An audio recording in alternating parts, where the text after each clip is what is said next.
The smell of fresh coffee and bacon filled the air at Naval Station Norfolk as Lieutenant Colonel Sarah Martinez walked through the bustling cafeteria with her breakfast tray. At 34, she carried herself with the quiet confidence that came from 15 years of military service, though most people who saw her assumed she was just another desk officer. Her uniform was crisp, her brown hair pulled back in regulation style, and her combat boots clicked softly against the polished floor. Sarah had earned her rank through blood, sweat, and more deployments than she cared to count. She had served 3 tours in Afghanistan, led reconnaissance missions in hostile territory, and commanded respect from soldiers twice her size. But looking at her medium build and calm demeanor, strangers often made assumptions about what she did for a living. The cafeteria was packed with personnel from various units stationed at Norfolk.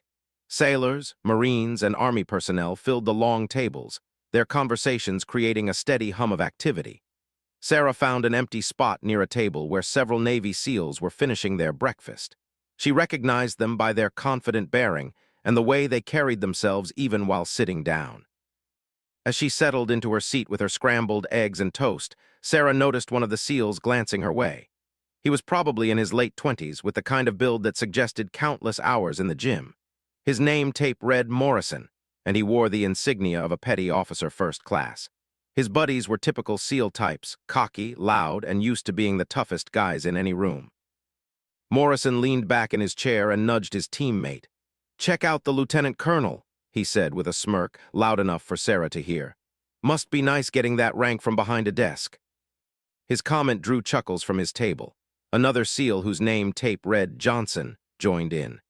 "Yeah, I bet she's never been outside the wire, probably got promoted for her PowerPoint skills." Sarah continued eating her breakfast, used to these kinds of comments.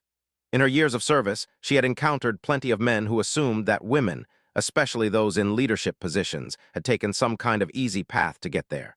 She had learned long ago that getting angry or defensive only made things worse. Usually, she just ignored the comments and moved on with her day. But Morrison wasn't done. He stood up from his table and walked over to where Sarah was sitting. His teammates watched with grins, clearly expecting some kind of show. The conversations at nearby tables began to quiet down as people sensed something was about to happen. "Excuse me, ma'am," Morrison said, his tone polite but with an edge of condescension. "I was just wondering how you made it to Lieutenant Colonel so young. That's pretty impressive for someone who probably spent most of her career in the rear." Sarah looked up from her breakfast, meeting his gaze with calm brown eyes. She had dealt with this kind of challenge before, and she knew exactly what Morrison was doing. He was testing her, trying to see if she would back down or get flustered. Some of his buddies had probably bet him that he couldn't rattle the female officer. "I've had an interesting career," Sarah replied simply, taking another bite of her eggs. Her voice was steady, showing no sign of irritation. Morrison pressed on, encouraged by what he saw as a weak response. "Oh, I'm sure it's been very interesting. Lots of meetings, lots of paperwork. That's how most officers make rank these days, especially the female ones. Not like the old days when you had to earn it in combat." The cafeteria was getting quieter now. More people were turning to watch the exchange between the young SEAL and the Army officer. Sarah could feel dozens of eyes on her, waiting to see how she would respond to the increasingly obvious disrespect. Johnson called out from the SEAL table, "Come on, Morrison, leave the lady alone. She's probably doing important work keeping us all safe with her spreadsheets." The comment brought more laughter from their table and a few scattered chuckles from around the cafeteria. Sarah could see that Morrison was enjoying the attention and the support from his teammates. This was exactly the kind of situation she had hoped to avoid, but it was clear that simply ignoring them wasn't going to make them stop. Morrison leaned against her table, getting more comfortable. "I mean, don't get me wrong, ma'am. I'm sure you're very good at whatever it is you do. It's just that some of us have been wondering how the promotion system works for different people. You know, whether everyone has to meet the same standards." Sarah set down her fork and looked directly at Morrison. She could end this in several ways. She could pull rank and order him to back off, which would probably work but might make her look like she was hiding behind her authority. She could report him to his superiors, which would definitely get him in trouble but wouldn't really solve the underlying problem. Or she could handle this the way she had learned to handle similar situations over the years. "What's your name, petty officer?" she asked calmly. "Morrison, ma'am. Petty Officer First Class Morrison. And what unit are you with, Petty Officer Morrison? SEAL Team 4, ma'am. Sarah nodded thoughtfully. SEAL Team 4, that's a good unit. I've worked with them before. She paused, watching Morrison's expression. Tell me, Petty Officer Morrison, what do you think makes someone qualified to lead soldiers in combat? Morrison straightened up slightly, sensing that the conversation was taking a different direction than he had expected. Well, ma'am, I think it takes courage, tactical knowledge, and the ability to make hard decisions under pressure. And it helps if you've actually been in combat yourself. That's a good answer, Sarah said. Those are definitely important qualities. I agree that combat experience is valuable for military leaders. Morrison relaxed a bit, thinking he had made his point. His teammates were still watching, some of them nodding in agreement with his assessment. Around the cafeteria, other personnel continued to listen, curious about where this conversation was heading. So tell me, Petty Officer Morrison, Sarah continued, how many deployments have you been on? 2, ma'am, Afghanistan and Iraq. And how many combat operations would you say you participated in during those deployments? Morrison puffed up his chest slightly. Dozens, ma'am. We stayed busy over there. I'm sure you did. That's what SEALs are for. Sarah picked up her coffee cup and took a slow sip. It sounds like you've seen some real action. That's impressive for someone your age. Morrison was starting to look pleased with himself again. He glanced back at his table, where his buddies were grinning and giving him thumbs up. He clearly thought he was winning this exchange. Thank you, ma'am. We train hard and we fight hard. That's the SEAL way. Sarah nodded again. The SEAL way, I respect that. She paused, looking around the now very quiet cafeteria. I have a question for you, Petty Officer Morrison. In all those combat operations you've been on, how many times have you been shot? The question caught Morrison off guard. Shot, ma'am. Yes, how many times have enemy bullets actually hit you? Morrison hesitated. Well, I've been in plenty of firefights, ma'am. We've taken plenty of incoming fire. I'm sure you have, but I asked how many times you've been shot. How many times has an enemy bullet actually penetrated your body? Morrison's confident expression began to falter. I've been lucky, ma'am. Good training and good gear kept me safe. That is lucky, Sarah agreed, and I'm glad you made it home safely. Every mother wants her son to come home in one piece. She set down her coffee cup and looked directly into Morrison's eyes. I've been shot 4 times. The cafeteria fell completely silent. Morrison's mouth opened slightly, but no words came out.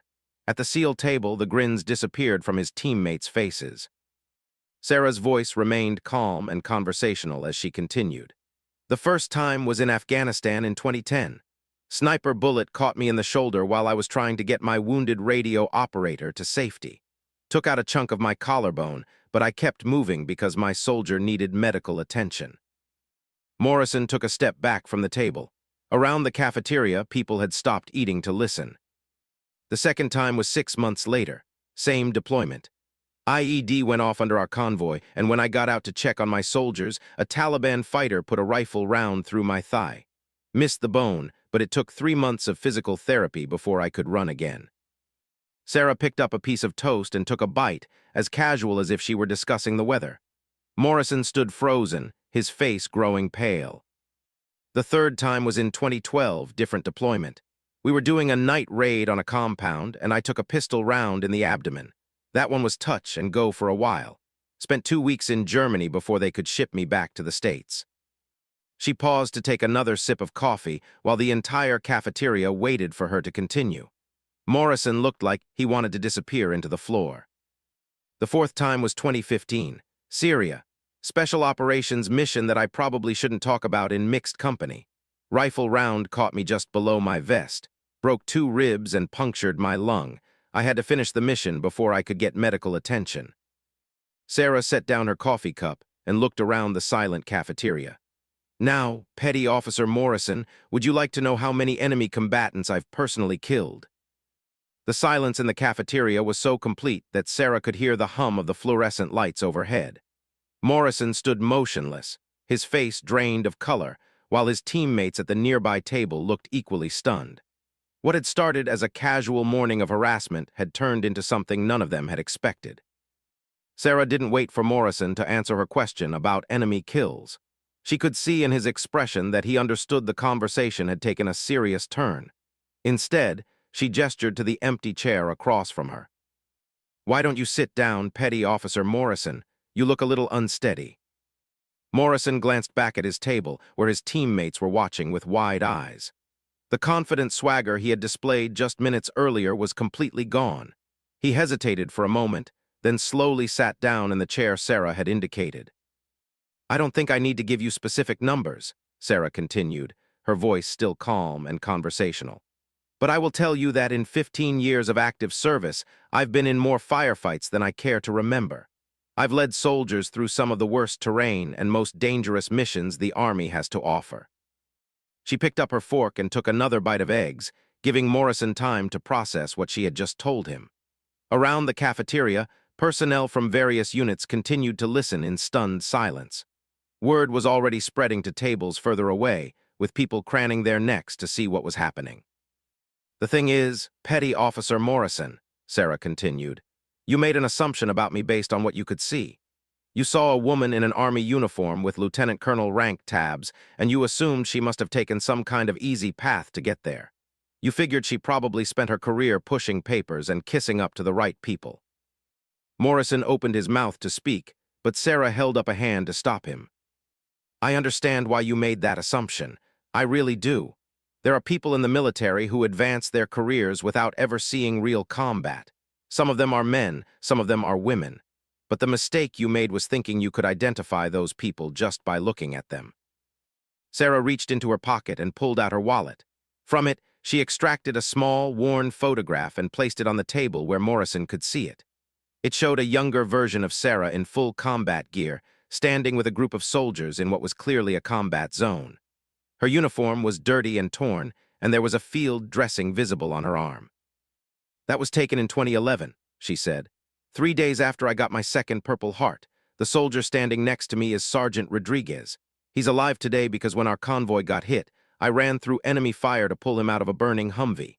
The soldier on my other side is Corporal Johnson, different Johnson than your buddy over there.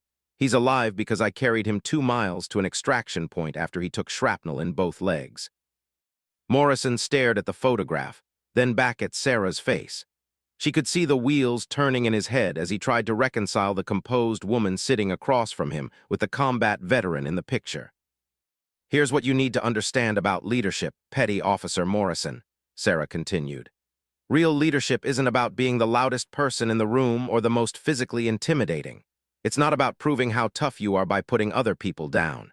Real leadership is about taking care of your people, even when it costs you something personally." She pointed to the photograph again. "Every soldier in this picture went home to their families because their leaders, myself included, were willing to put their lives on the line to make that happen.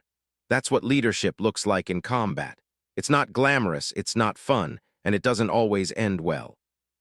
Morrison finally found his voice, though it came out as barely more than a whisper. "Ma'am, I'm sorry, I didn't know." "Of course you didn't know," Sarah replied. "That's exactly my point. You made a judgment about my capabilities and my service record without having any actual information. You assumed that because I'm a woman, I must have had an easier path than you did." She took a sip of her coffee and continued. "Let me tell you something about easy paths, Petty Officer Morrison. There's nothing easy about being a woman in combat arms. Every day you have to prove yourself to people who assume you don't belong there. Every mission you have to work twice as hard to get half the respect. And when things go wrong, when soldiers get hurt or killed, you get blamed twice as hard because people are looking for reasons to say you shouldn't have been there in the first place." Morrison's teammates had remained silent throughout this exchange, but Sarah could see them shifting uncomfortably in their seats. She suspected that some of them had made similar assumptions about female service members in the past.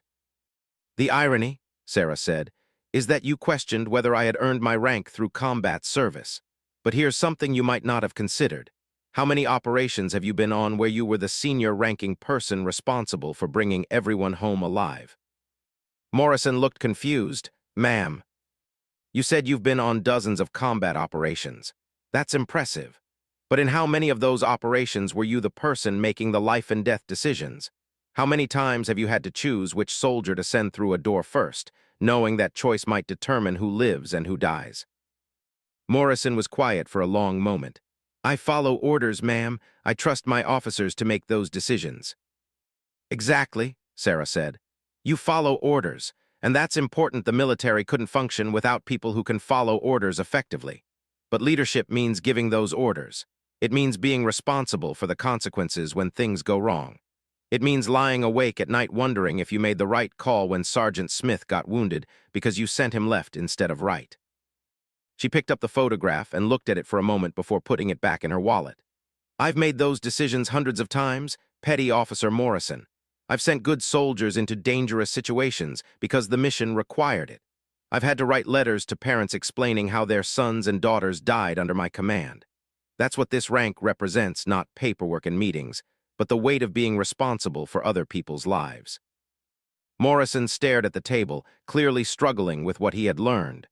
Around the cafeteria, the silence continued, but Sarah could sense the mood shifting. What had started as entertainment for the onlookers had become something much more serious. I want you to understand something, Sarah continued. I'm not angry with you for questioning my qualifications. In fact, I respect the fact that you care about military standards and combat effectiveness. Those things matter, and soldiers should care about whether their leaders are competent. She leaned forward slightly, her voice taking on a more serious tone.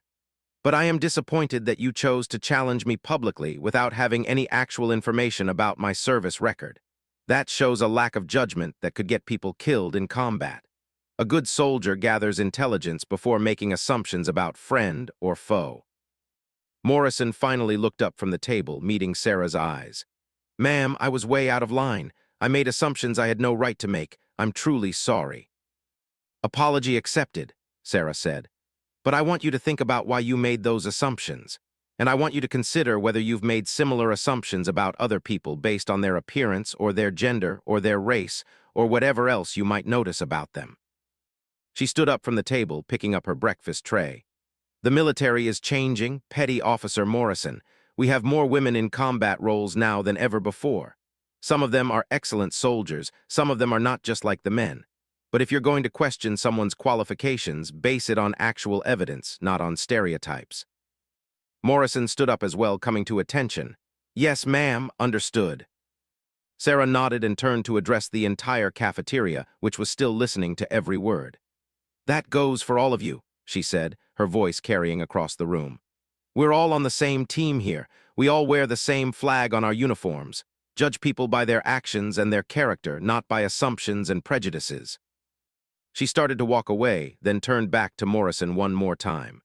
Oh, and Petty Officer Morrison, next time you want to know about someone's service record, try asking politely instead of making accusations. You might learn something interesting. As Sarah walked toward the tray return area, the cafeteria remained unusually quiet. Personnel who had been eating and chatting normally just minutes earlier were still processing what they had witnessed. The confrontation between the young SEAL and the Army Lieutenant Colonel had transformed from what seemed like typical military banter into something much more profound. Morrison remained standing at attention, watching Sarah move through the cafeteria. His teammates at the nearby table were exchanging glances, clearly uncertain about what to do next. The confident atmosphere that had surrounded their group earlier had completely evaporated, replaced by an awkward tension that seemed to fill the entire dining area. But as Sarah reached the tray return, something unexpected happened. A Marine staff sergeant at a corner table began to clap. The sound echoed in the quiet space, slow and deliberate. Within seconds, other personnel began joining in. A Navy chief petty officer stood up and applauded, then an Air Force captain. Soon, nearly the entire cafeteria was on its feet, clapping for the Army officer who had just schooled one of the Navy's elite warriors without raising her voice or losing her composure. Sarah turned around, surprised by the response. She had expected to simply leave and get on with her day, but instead found herself facing a room full of military personnel showing their respect and appreciation for how she had handled the situation. She nodded acknowledgement to the crowd, a slight smile crossing her face for the first time since the confrontation began. The applause continued for nearly a minute before gradually dying down.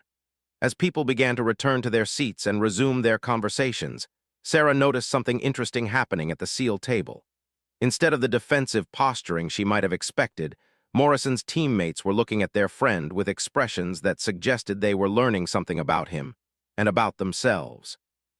Johnson, the SEAL who had made the crack about spreadsheets, stood up and walked over to where Morrison was still standing.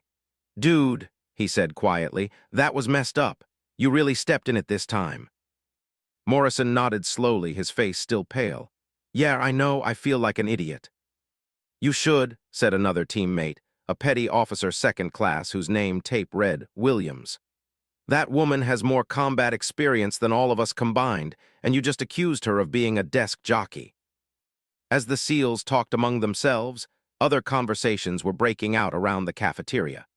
Personnel from different branches and units were discussing what they had witnessed, and many were sharing their own stories about assumptions they had made or encountered during their military careers. At a table near the window, Army Sergeant First Class Maria Gonzalez was talking with her squad about the incident. "That's exactly what I'm talking about," she said. "People see a woman in uniform and they automatically assume she got here some other way than through merit and hard work."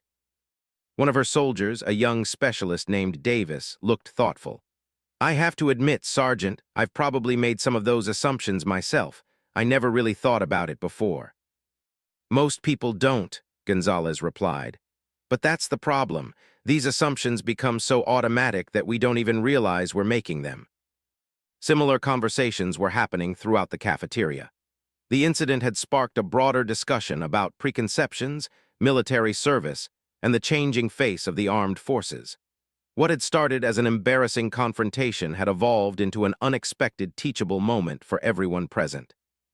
Meanwhile, at another table, Navy Commander Patricia Walsh was observing the aftermath with interest. As one of the senior female officers on the base, she had witnessed similar incidents throughout her career, though few had played out quite so dramatically. She made a mental note to reach out to Lieutenant Colonel Martinez later to thank her for the way she had handled the situation. Back at the SEAL table, Morrison was struggling with the realization that he had seriously misjudged the Army officer. His teammates were being supportive, but they weren't letting him off the hook either. The SEAL community prided itself on accuracy and precision in all things, and Morrison had demonstrated a serious failure in both areas. "You know what you need to do, right?" Williams asked. Morrison nodded. "I need to apologize properly. What I said in there wasn't really an apology." "Damn right," Johnson agreed. "That woman has combat decorations you'll probably never earn, and you basically called her a fraud in front of half the base." As the conversations continued around the cafeteria, word of the incident was already spreading beyond the dining facility. Military installations are small communities where news travels fast, and what had happened between Morrison and Lieutenant Colonel Martinez was exactly the kind of story that people would be discussing for weeks to come. In the base administrative offices, Master Sergeant Robert Chen was getting a phone call from a friend who had witnessed the confrontation. "You should have seen it, Bob," his friend was saying. "This SEAL kid thought he was going to show off in front of his buddies by hassling some female officer. Turns out she's got more combat experience than most of the special operations guys on this base." Chen shook his head. "When are these young hotshots going to learn that you can't judge a book by its cover, especially in today's military?" "That's exactly what she told him," his friend replied. "But she did it in a way that educated everybody in the room without destroying the kid. It was really something to see." Similar phone calls and conversations were happening throughout the base as word of the incident spread. Some people were sharing the story as an example of comeuppance for an arrogant young soldier. Others were focusing on the broader lessons about assumptions and respect. But everyone who heard the story seemed to understand that something significant had happened. In her office across the base, Colonel Jennifer Hayes, the base equal opportunity officer, was already hearing about the incident through multiple channels. As someone responsible for addressing issues of discrimination and harassment, she was interested in how the situation had been resolved without official intervention. "It sounds like Lieutenant Colonel Martinez handled it perfectly," her assistant, Captain Thompson, was telling her. "She didn't file a complaint or demand disciplinary action. She just educated the young man and everyone else who was listening." Colonel Hayes nodded. "That's often the most effective approach. When someone learns a lesson organically like that, it tends to stick better than if they're simply punished." Back in the cafeteria, the normal rhythm of military dining was gradually returning. Personnel were finishing their meals and heading off to their duties for the day. but the atmosphere remained different, somehow more thoughtful, more aware of the interactions happening between different groups of people. Morrison and his teammates were among the last to leave. As they stood up from their table, Morrison looked around the cafeteria one more time, as if trying to memorize the scene of his education. He knew that what had happened here would stay with him for the rest of his military career. "Come on," Williams said, putting a hand on Morrison's shoulder. "Let's go find Lieutenant Colonel Martinez. You've got some proper apologizing to do." Morrison nodded, straightening his uniform. "Yeah, I do, and I need to make sure I understand what I did wrong so it never happens again." As the SEALs left the cafeteria, other personnel continued their discussions about what they had witnessed. The incident had clearly struck a nerve, forcing people to examine their own assumptions and biases in a way that formal training sessions rarely achieved. At the table where Sergeant First Class Gonzalez sat with her squad, the conversation had evolved into a broader discussion about leadership and respect in the military. "The thing that impressed me most," Gonzalez was saying, "was how she never lost her cool. She could have destroyed that kid, but instead she educated him." Specialist Davis looked thoughtful. "It makes me wonder how many times I've made similar assumptions without realizing it." "We all have," Gonzalez replied. "The key is learning from those mistakes and doing better going forward. That's what being a professional soldier is all about." As the morning progressed and personnel left the cafeteria for their various duties, the story of what had happened between Morrison and Lieutenant Colonel Martinez continued to spread throughout the base. But more than just spreading as gossip, it was evolving into something more meaningful, a shared lesson about respect, assumptions, and the true meaning of military service. 2 hours after the cafeteria incident, Morrison stood outside the Army Administrative Building, his dress uniform crisp and his expression serious. Williams and Johnson flanked him, having insisted on coming along to provide moral support for what they knew would be a difficult conversation. The three SEALs had spent the time since breakfast researching Lieutenant Colonel Sarah Martinez, and what they had discovered had only deepened Morrison's sense of shame about his earlier behavior. "You sure you want to do this alone?" Williams asked as they approached the building entrance. Morrison straightened his shoulders. "Yeah, I need to face this myself. You guys being here means a lot, but the apology has to come from me." Inside the building, they approached the reception desk where a young Army specialist was typing at a computer. She looked up as they approached, taking in their SEAL uniforms with interest. "We're looking for Lieutenant Colonel Martinez," Morrison said. "Could you tell us which office she's in?" The specialist consulted her directory. "She's in Building C, room 247, but you might want to call first. She's pretty busy today." "We'd prefer to speak with her in person if possible," Morrison replied. "It's important." The specialist gave him directions to Building C, and the three SEALs made their way across the base. As they walked, Morrison rehearsed what he wanted to say, knowing that a proper apology required more than just saying he was sorry. Building C housed several Army administrative units, and room 247 turned out to be part of a suite dedicated to personnel management and career development. The nameplate outside read, "LTC, Sarah Martinez, Senior Personnel Officer." Morrison knocked on the door frame as the door was open. "Come in," came Sarah's voice from inside.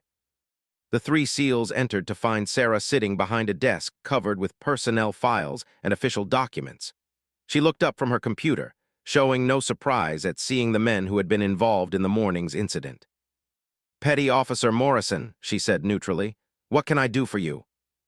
Morrison came to attention, his teammates following suit. "Ma'am, I came to offer a proper apology for my behavior this morning.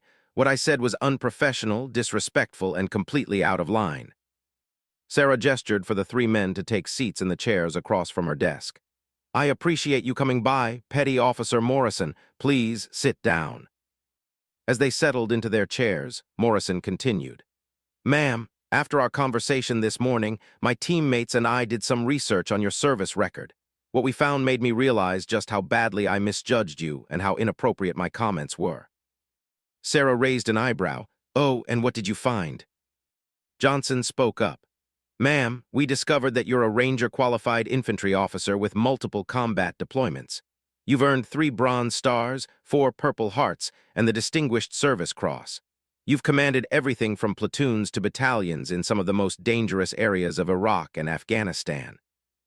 Williams added, "We also found out that you volunteered for every one of your combat deployments, even after being wounded multiple times, and that you turned down safer assignments to stay with combat units." Sarah nodded slowly. "I see, and how does that make you feel about our conversation this morning?" Morrison leaned forward, his voice earnest.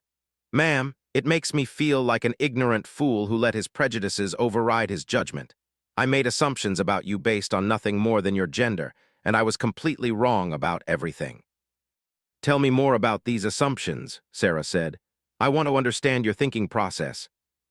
Morrison shifted uncomfortably, but continued. "Ma'am, I guess I had this idea that women in senior positions had somehow gotten there through different standards or by avoiding the dangerous assignments. I thought that real combat experience was mostly something that happened to men, especially in the special operations community." "And where did those ideas come from?" Sarah asked. "Honestly, ma'am, from other guys in my unit, from stories I heard, from assumptions that got reinforced every time I saw a female officer in what looked like a safe job. I never bothered to actually check whether those assumptions were accurate." Sarah picked up a framed photograph from her desk and handed it to Morrison. It showed her in combat gear, standing with a mixed group of male and female soldiers in what was clearly a war zone. "This was taken in Afghanistan in 2013, she said. "I was commanding a mixed-gender infantry company conducting daily patrols in one of the most dangerous provinces in the country. 3 of the soldiers in this picture are women. All 3 of them earned combat decorations during that deployment. 2 of them were wounded in action." Morrison studied the photograph, noting the authentic details of combat operations, the worn equipment, the alert expressions, the obvious trust between the soldiers. "The soldier on my left is Staff Sergeant Maria Santos," Sarah continued. "She saved 6 lives during a complex ambush by providing covering fire while wounded soldiers were evacuated. The soldier on my right is Sergeant First Class Jennifer Walsh. She personally killed 3 enemy fighters during a night assault on our forward operating base." She pointed to other figures in the photograph. "Every person in this picture, male and female, volunteered for combat duty and performed courageously under fire. Some of them are still serving, some have left the military, but all of them earned their place in that unit through merit and dedication." Morrison handed the photograph back, his expression thoughtful. "Ma'am, I'm beginning to realize that my assumptions weren't just wrong about you personally. They were wrong about the entire concept of women in combat roles." "What do you think led to those false assumptions?" Sarah asked. Williams spoke up. "Ma'am, if I may, I think part of it comes from the fact that most of the women we see in the military are in support roles or administrative positions. So we started thinking that's where all the women are, instead of recognizing that women are distributed throughout the military just like men are." Johnson added, "And honestly, ma'am, there's probably some ego involved too. Guys in special operations like to think we're the toughest, most elite warriors in the military. Accepting that women can be equally tough and equally elite challenges that self-image." Sarah nodded approvingly. "Those are both honest and insightful observations. The truth is that women make up a relatively small percentage of combat arms personnel, so statistically you're more likely to encounter them in support roles. But that doesn't mean they don't serve in combat roles, or that the ones who do are any less capable than their male counterparts." She opened a file folder on her desk and pulled out several documents. "Let me share some information that might surprise you. In the past 5 years, women have earned combat decorations at roughly the same rate as men when adjusted for the number of personnel in combat roles. They've completed special operations training courses, including Ranger School, at success rates comparable to male candidates." Morrison looked stunned. "I had no idea, ma'am. None of that information ever made it down to our level." "That's part of the problem," Sarah replied. "Good news about women's military service often doesn't get the same attention as controversy or failure, so people form their opinions based on incomplete information." She leaned back in her chair, studying the 3 seals. "I want you to understand something about this morning's incident. You didn't just insult me personally, though you certainly did that.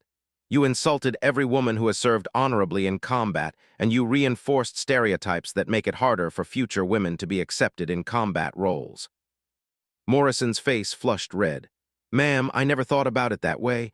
I was just trying to be funny in front of my buddies." I understand that, Sarah said, but impact matters more than intent. Your funny comments contribute to an environment where women have to constantly prove themselves in ways that men don't, where every mistake a woman makes is seen as evidence that women don't belong, while similar mistakes by men are seen as individual failings. Williams leaned forward. Ma'am, how do we change that? How do we get better at recognizing our own biases and treating people fairly? Sarah smiled for the first time since they had arrived. That's exactly the right question, Petty Officer Williams. The first step is acknowledging that you have biases, which you've all done today. The second step is actively seeking out information that challenges those biases instead of just accepting assumptions. She pointed to her computer screen. Every military person's service record is available through official channels. If you're curious about someone's qualifications or experience, you can look it up instead of guessing. If you hear someone making assumptions about another service member's capabilities, you can ask them what evidence they have to support those assumptions. Johnson raised his hand slightly. Ma'am, what about when we hear other guys making the same kinds of comments that Morrison made this morning? How do we handle that? You speak up, Sarah said firmly. You challenge those comments the same way you would challenge any other form of unprofessional behavior. Military units are teams, and teams work best when every member is valued and respected based on their actual contributions. Morrison had been quiet during this exchange, but now he spoke up again. Ma'am, I want to make sure I understand my responsibilities going forward. Are you saying that when I see or hear discrimination or prejudice, I should actively oppose it? That's exactly what I'm saying, Sarah replied. In fact, it's not just a moral responsibility, it's a military one. Discrimination and prejudice undermine unit cohesion and military effectiveness. As leaders in the special operations community, you have a responsibility to set the standard for professional behavior. 6 months later, the story of what happened in the Norfolk cafeteria had become something of a legend throughout the Navy special warfare community. But more importantly, it had sparked real changes in how personnel approached issues of respect and assumptions within their units. Morrison sat in a briefing room at Naval Special Warfare Group 2, addressing a group of new SEAL candidates who were about to begin their first deployment workup. The confident arrogance that had characterized his behavior that morning in the cafeteria had been replaced by a more thoughtful, mature approach to leadership. Before we start talking about operational procedures, Morrison began, I want to share a story with you about assumptions and respect. It's a story about the biggest mistake I ever made as a SEAL and what it taught me about being a better teammate and leader. The young SEALs in the room listened intently as Morrison recounted the events of that morning at Norfolk. He didn't spare himself in the telling, describing in detail his arrogant behavior and the way Lieutenant Colonel Martinez had systematically dismantled his assumptions without ever raising her voice or losing her professionalism. The point of this story, Morrison continued, is not just that I was wrong about one person. The point is that I was wrong about how to evaluate people in general. I was using shortcuts and stereotypes instead of actually looking at evidence and facts. One of the young SEALs raised his hand. Petty Officer Morrison, how did you change your approach after that incident?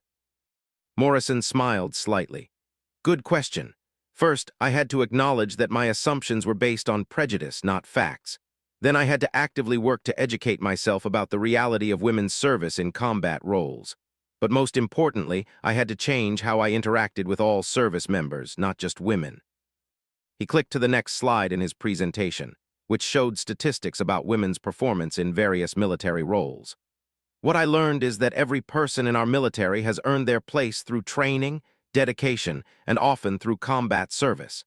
When I meet someone new, instead of making assumptions based on their appearance, I try to learn about their actual experience and qualifications. Another SEAL candidate spoke up. Has this changed how your team operates together? Absolutely, Morrison replied. Our unit has become more effective because we're better at evaluating people's actual capabilities instead of relying on assumptions.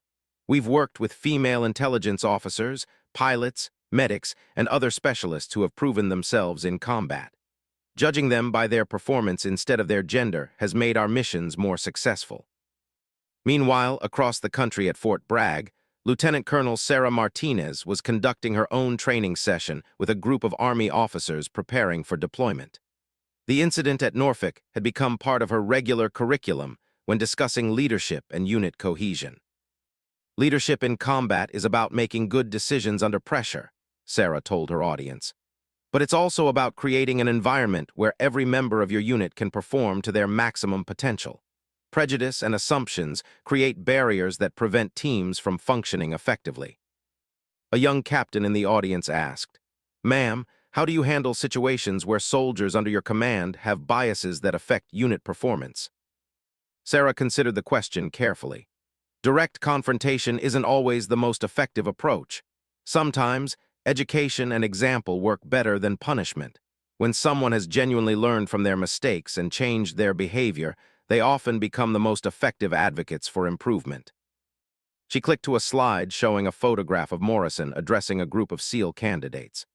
"The SEAL who challenged me in that cafeteria has become one of the most effective voices for professional behavior in his community. He's training new SEALs to evaluate people based on merit rather than assumptions. That's had a much bigger impact than any disciplinary action could have achieved." Back at Naval Special Warfare Group 2, Morrison was wrapping up his presentation to the new candidates. "I want to leave you with a challenge," he said.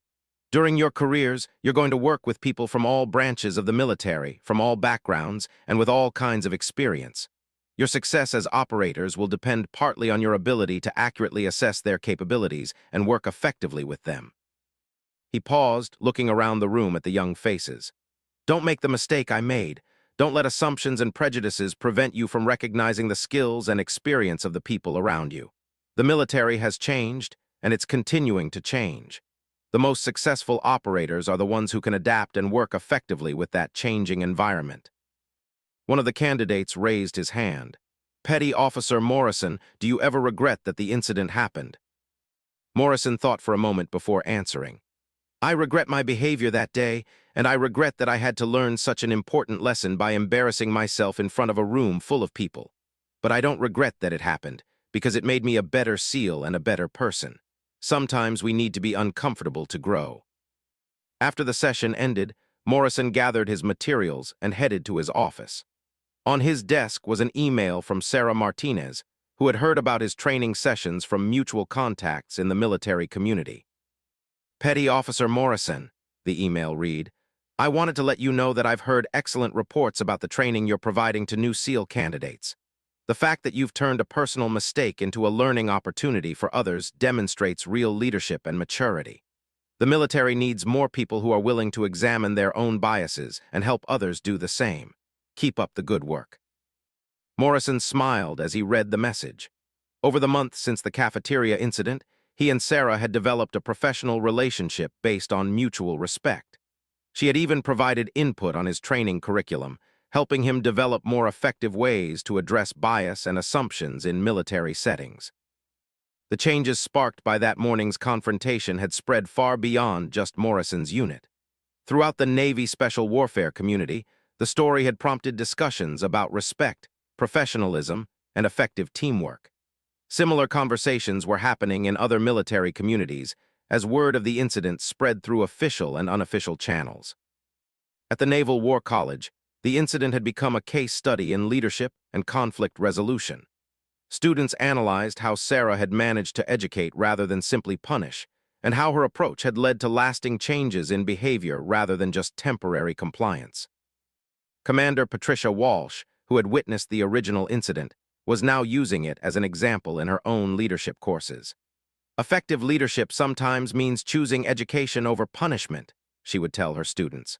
"When someone learns a lesson organically, it becomes part of who they are rather than just something they know they're supposed to do."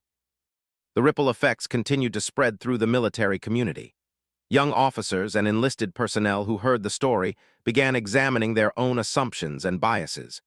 Training programs began incorporating discussions about respect and professionalism in more meaningful ways. Most importantly, the culture began shifting toward greater acceptance and appreciation of diversity in military service. Morrison's final slide in his presentation always showed a photograph of his current SEAL team, which included operators from diverse backgrounds working together on a complex mission.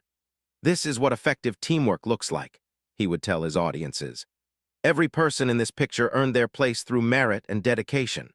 Our success depends on recognizing and utilizing everyone's capabilities, not on maintaining outdated assumptions about who belongs where. As he packed up his materials and prepared to head home, Morrison reflected on how much his perspective had changed since that morning in the Norfolk cafeteria. What had started as an embarrassing confrontation had evolved into one of the most important learning experiences of his military career. The lesson he had learned about respect and assumptions had made him not just a better SEAL, but a better person. The story that had begun with arrogance and assumption had become a tale of growth, learning, and positive change.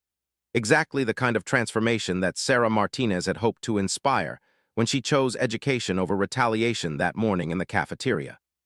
The quiet lesson delivered over breakfast had created waves of change that continued to make the military a more professional and effective organization, one conversation at a time.